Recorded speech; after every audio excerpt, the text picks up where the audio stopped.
지정거래처라면 어떻게 됩니까? 만약에 뭐 공익재단이다 이렇게 되면 그거는 지정기금을 보는 거고, 만약에 우리 계열회사라면 어떻게 됩니까? 만약에 계열회사라면 지정기부금이 아니거든요? 비지정기재처니까 그때 바로 뭐야? 직분해버리죠. 송금물산입하고 그 2천만 원만큼 기타 사유출로 그때 되는 거예요. 그거는 여기서 판단해 봐야 되죠. 근데 만약에 이 특수관계자가 아닌 이쪽 기업이 그냥 일반 회사라면요.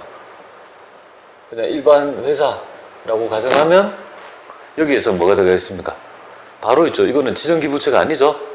그러니까 바로 직분해버립니다. 송금물산입하고 기부금 있죠. 비지정기부금을 바로 기타 사유출로 때려버립니다. 그죠? 일반 회사가. 그런데요, 이 시험에서는 이게 기부금이 이번 출제될 확률이 좀 있어서 말씀드리는데요. 만약에 이 지금 거래한 자가 기부금이 아니고, 그죠? 아니, 일반 회사가 아니고, 여기 거래처가, 특수관계자 아닌 거래처가 있죠. 공익법인이라면 어떻게 되겠습니까? 공익법인이고, 이거는 지정기부처라고 가정하면, 지정기부금 대상이 된다라면 어떻게 됩니까? 그때는 뭐야? 바로 어떻게 됩니까? 시부인에 돌려가지고, 시부인 계산에 돌려가지고 한도 계산을 해봐야 되는 거야. 그러니까 이 차이점을 아시겠습니까? 이게 이 상대방이 누구냐에 따라서 지정기부처가 아니라면 바로 부인, 만약에 지정기부금 업체라면요, 한도 시부인에, 그죠? 그 틀에 돌려가지고 한도 내에 있는지를 검증해 봐야 된다. 그래서 만약에 초과액이 있으면 부인하는, 뭐 그런 스케줄이 될 거예요. 그죠? 그러니까 요거하고 지금 단절해서 생각할 수 있어야 되겠죠. 그죠? 그래서 그런 개념 좀 말씀드렸어요. 그러니까 특수관계자인가 하고 특수관계자가 아닌가 하고 지금 차이 나잖아요. 그죠? 그래서 그 의미를 좀 아시면 좋겠고요. 그 다음에 있죠. 여러분이 좀 하나 알아야 될 점이 뭐냐면, 여기서 말하는 있죠. 이 시가에 대한 개념인데요. 여기서 제가 이렇게 있잖아요. 여기 거래금액하고 뭡니까? 시가의 차액 부분 있잖아요. 그죠? 차액 부분이 3억 원이거나 차액이 뭡니까? 비율이 차액이 시가에 차지하는 비율이 5% 이상이다. 그러면 시가라는 게 도대체 뭐냐 이거잖아요. 그죠? 시가가 시장 가격이란 말인데 도대체 뭐냐? 법인세법은 어떤 가치를 가지고 시가를 매기느냐? 그런 어떤 규정이 좀 필요하지 않습니까? 그래서 그 개념이 바로 있죠. 267페이지에 보면 부인의 기준에 일반적인 시가의 산정 방법 보입니까? 그걸 조금은 말씀드려볼게요. 이거 시가만 정리를 해야 됩니다. 시가가 정의되어야지만이 어떤 개념인지 알아야지만이 차액이 나올 수 있으니까 이 시가의 개념은 좀 중요하다 이렇게 보면 되겠습니다. 그리고 이제 시가의 규정은요, 여기 부당이익 예산 부인 규정에서 나타나는 거예요. 시가에 대한 얘기는 여기서 나타납니다. 그래서 이거 한번 보겠습니다. 법인세법상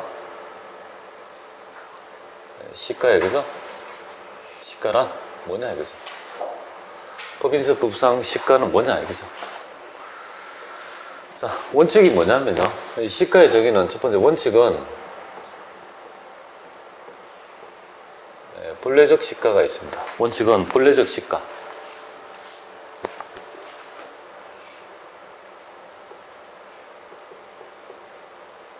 본래적 시가가 있겠죠, 그죠? 그래서 시장 가격을 얘기하는 겁니다. 가장 본래적 시가가 뭐냐면 매매 금액 있죠. 매매가액이라든지, 그죠? 등등등 그죠? 이런 것들이 있을 거 아니에요. 그게 이제 본래적 시가가 되겠습니다. 실제 매매 사례가액이라든지 그런 거 있죠. 그런 것들을 시가를 하죠.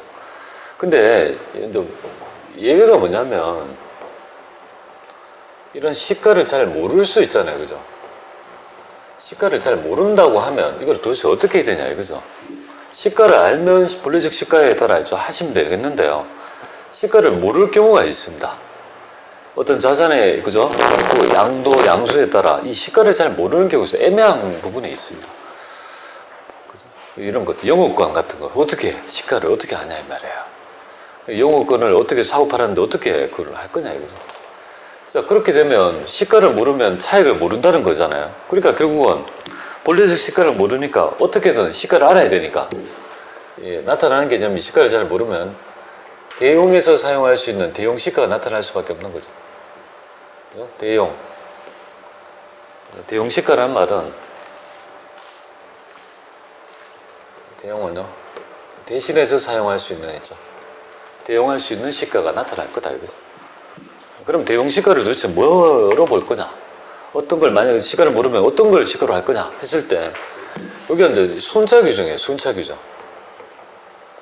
순차 규정이라는 건 뭐냐면 순위가 있다 이거죠. 1순위가 바로 감정가액입니다. 1순위가 감정가액이고 이 감정가액이 없을 때 있죠. 2순위가 바로 상속증여세법상 있죠. 상증세법상 보충적 평가 방법이 있습니다.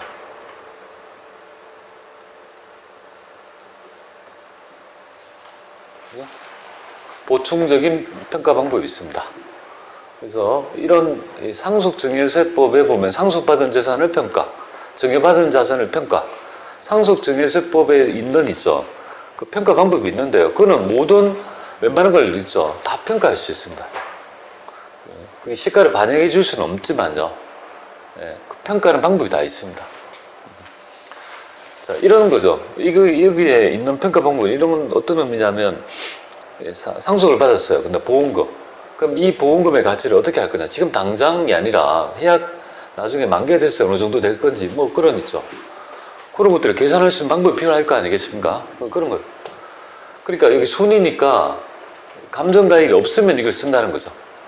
이것도 뭐 안 되면 이것까지 가면 세상에 평가 못할 건 없단 말이에요. 아시겠습니까? 그래서 이렇게 규정이 돼 있는데 순차 규정이니까 그죠?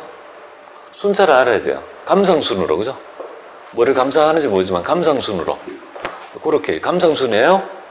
감정가액 원칙 그 다음에 감상 상증세법상에 있죠. 보충적 평가 방법 이렇게 해서 이제 시가를 정합니다. 여기 이제 기본적인 시가에 대해 원칙인데요. 여기서 하나를 예외적인 거 여기 다 원칙인데 근데 이제 여기서 좀 도드라진 게 뭐냐면 금전시가 있죠. 금전시가는 조금 다릅니다. 요 대원칙에서 좀 예외적인 거예요. 금전시가. 이 금전이라는 건 뭐냐면 금전의 가액을 결정하는 요소는 이자율입니다. 그죠? 어떤 그 금전의 가치를 정하는 게 이자율인데요. 어떤 이자율을 쓸 거냐에 대한 개념입니다. 금전시가는 첫 번째 원칙이 바로 뭐냐면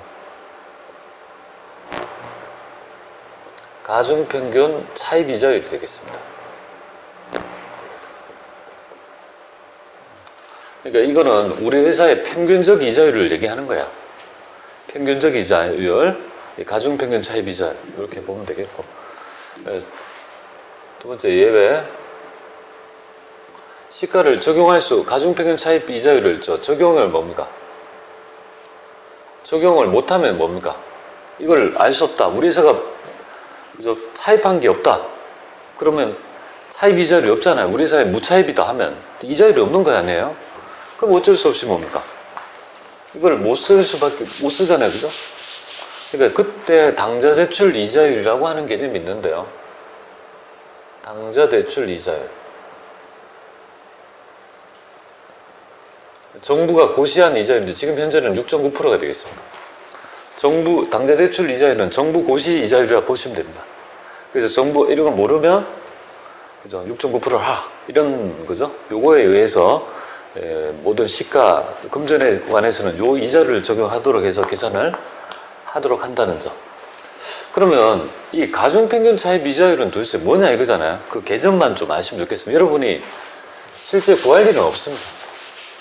실제 구할 일은 없고 요거 한번 볼게요. 이자. 이건 평균적 이자율인데 뭐 회사는 1월 1일 날 두 건의 거래가 있다고 가정합니다. 1억 원을 몇 프로에 빌렸냐면 10%에 빌렸습니다. 또 1억 원을 하나는 5%에 빌렸습니다. 우리 회사는 지금 있죠. 토탈 2억을 빌렸다. 그죠? 그죠? 그럼 이자 비용이 얼마가 될까요? 이자 비용이 1년을 썼다고 하면 요거는 1,000만 원 얘는요 500만 원 되겠다. 그죠? 그러면 2억에 대해서 이자는요 1,500이 되죠? 그죠? 그러면 2억에서 그죠? 1,500을 나누게 되면 이 금액은요 7.5%가 되겠습니다. 요 평균적 이자율이 바로 있죠. 가중평균 차입 이자율이라 합니다. 지금 이 항수가 같기 때문에 두 개를 뭡니까? 10% 5%를 합해버리면 7.5가 되잖아요. 나누기 하면. 그죠? 그거 의미예요. 그게 뭐죠? 아니야. 뭐가 그게 뭐가 번쩍 아니 그게 뭐 컴퓨터에서 뭐가 나는가 싶어서. 아니. 그래서 이렇게 평균적 이자율이다 이렇게 보면 돼요. 그러니까 회사의 평균적 이자, 너 회사의 평균적인 차입 이자율, 회사만 틀릴 거 아니에요, 그죠? 그걸 원칙으로 하고 모르면 당좌 제출 이자율을 사용한다. 여기까지 아시면 좋겠습니다. 요 개념이 지금 여러분이 익혀야 될 있죠. 이 가지금 인정 이자율 이런 데 있죠. 좀 필요한 개념이 되겠습니다. 자, 여기까지 해서 일단은 부당이익 계산 부인 규정에 대한 이해는 말씀을 좀 드렸습니다. 자, 조금 쉬었다가요. 거기에 다른 요소, 가지금 인정 이자율 이런 거 좀 해보겠습니다.